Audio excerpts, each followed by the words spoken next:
insha Allah al'adun Isra'ila kamar ta gushe dama kaba ta aka yi kuma za ta kafu zai zama bata kuma mata kama hanyar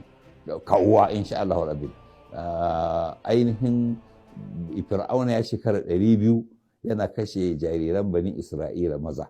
ko da ke ba duka yake kashewa ba yakan ɗauki shekara guda ne kashe shekara guda ya raya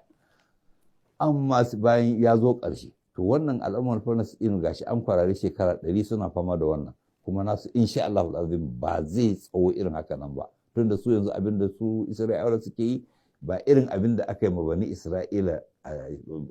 abin da Fir'auna bani Isra'ila bane shi Fir'auna yana kashe ƴaƴa jarirai ne maza shekara guda a su kuwa yanzu wannan suna zuwa ne su baje gari da ƙauye su kashe kowa da kowa maza da mata da yara wanda ko Fir'auna bai wannan ba saboda haka nasu kaman ya zo ƙarshe shi ma don zalunci baya dawama wannan alƙawari ne na Allah wannan kuma dai insha Allah ina fata mun amfana wa sallallahu ala sayyidina wa nabiyina Muhammad